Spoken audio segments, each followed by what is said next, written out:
पहली फिल्म में पड़े थप्पड़ से लेकर शोमैन बनने तक, जानिए राज कपूर से जुड़े हुए 10 दिलचस्प किस्से। हिंदी सिनेमा में कपूर खानदान का लंबा इतिहास रहा है। मूक सिनेमा के दौर से लेकर ब्लैक एंड व्हाइट और रंगीन सिनेमा तक जिन चंद कलाकारों ने अपनी पहचान बनाई, उनमें हिंदी सिनेमा के मशहूर शोमैन का नाम भी शामिल है। आइए आज राज कपूर की 100वीं जयंती पर उनके जीवन से जुड़े कुछ रोचक किस्से आपको बताते हैं। फिल्मी करियर की शुरुआत भी उनकी तरह ही निराली है।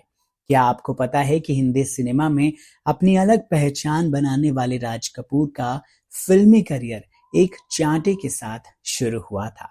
पेशावर में जन्मे राज कपूर अपने पिता पृथ्वीराज कपूर के साथ मुंबई आए और यहाँ उन्होंने अपनी जिंदगी की एक नई शुरुआत की।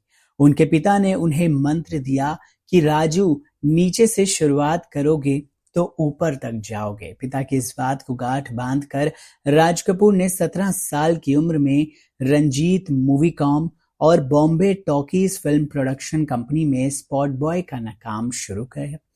उस वक्त के मशहूर निर्देशकों में शुमार केदार शर्मा की एक फिल्म में फ्लैपर बॉय के रूप में काम करते हुए राज कपूर ने इस बार इतनी जोर से क्लैप किया कि फिल्म के हीरो की नकली दाढ़ी क्लैप में फंसकर बाहर आ गई।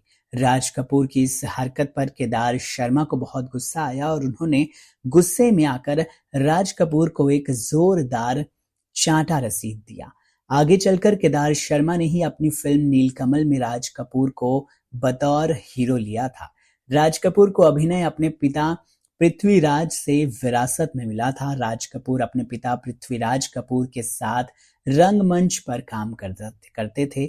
उनके अभिनय करियर की शुरुआत पृथ्वीराज थिएटर के मंच से ही हुई थी। राज कपूर ने साल 1935 में आई फिल्म इंकलाब से अपने करियर की शुरुआत की, लेकिन इस फिल्म में वो बाल कलाकार के तौर पर नजर आए। वहीं बतौर हीरो नीलकमल से उनकी किस्मत खुली और देखते ही देखते वो बॉलीवुड के शोमैन बन गए। क्या आपको पता है कि राज कपूर का पूरा नाम रणबीर राज कपूर था। रणबीर अब उनके पोते यानी ऋषि कपूर और नीतू कपूर के बेटे का नाम है। राज कपूर का मन पढ़ाई में कभी नहीं लगा और 10वीं कक्षा की पढ़ाई पूरी होने से पहले ही उन्होंने पढ़ाई छोड़ दी। आपको बता दें, मनमौजी राज कपूर ने विद्यार्थी जीवन में अपनी किताबें और कॉपियां बेचकर तरह तरह के खाने में मौज उड़ाए थे। राज कपूर के बारे में एक और दिलचस्प बात यह है कि बचपन में राज कपूर सफेद साड़ी पहने हुई एक महिला को देखकर मोहित हो गए थे। उसके बाद से सफेद साड़ी से उनका मोह इतना ज्यादा गहरा हो गया कि उनकी तमाम फिल्मों की अभिनेत्रियां नरगिस वैजयंतीमाला, जीनत अमान, पद्मिनी कोल्हापुरे, मंदाकिनी पर्दे पर भी सफेद साड़ी पहने हुई नजर आई। यहाँ तक कि घर में उनकी पत्नी कृष्णा भी हमेशा सफेद साड़ी ही पहना करती थी।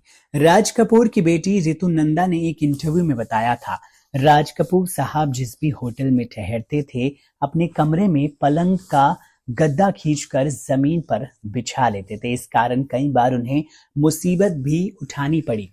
एक बार वो लंदन के हिल्टन होटल में ठहरे थे, उन्होंने वहां भी यही काम किया।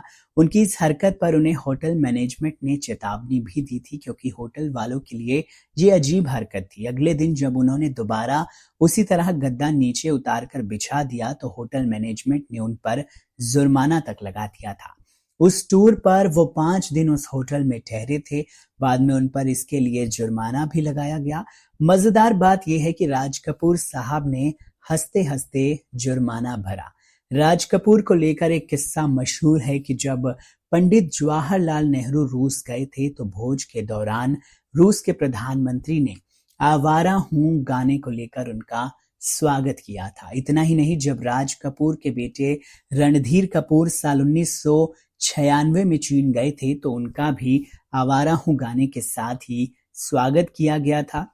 मधु जैन की किताब द कपूर्स के मुताबिक राज कपूर ने अपने सबसे छोटे बेटे राजीव कपूर को राम तेरी गंगा मैली फिल्म से लॉन्च किया था। फिल्म तो हिट रही, लेकिन राजीव कपूर की वजह से नहीं बल्कि झरने के नीचे नहाती हुई मंदाकिनी की वजह से। जहां एक और फिल्म चर्चित होती जा रही थी, वहीं इस फिल्म के हीरो राज कपूर की अपनी पिता से नाराजगी बढ़ती जा रही थी। दोनों के बीच अनबन की नौबत तक बन गई थी। राम तेरी गंगा मैली से इसकी अभिनेत्री मंदाकिनी के इर्द गिर्द सिमट कर रह गई थी। फिल्म हिट होने के बाद भी राजीव कपूर को इसका कोई खास फायदा नहीं मिला था। 60 के दशक में ही वैजयंती माला का नाम राज कपूर के साथ जुड़ा। दोनों का नाम साथ आने पर राज कपूर की पत्नी कृष्णा कपूर घर छोड़कर चली गई थी और करीब 4.5 महीने मुंबई के नटराज होटल में रही थी। राज कपूर के काफी मनाने के बाद कृष्णा कपूर इस शर्त पर मानी कि वो फिर कभी वैजयंती माला के साथ काम नहीं करेंगे। राज कपूर को इन बॉलीवुड सितारों की किस्मत बनाने के लिए भी जाना जाता है। इनमें नरगिस, डिंपल कपाड़िया, ऋषि कपूर, मंदाकिनी, राजेंद्र कुमार, राज कपूर समेत पद्मिनी कोल्हापुरी के नाम भी शामिल है। बहरहाल इस दिलचस्प किस्से को लेकर आप क्या कहेंगे, कमेंट सेक्शन में जरूर बताइए।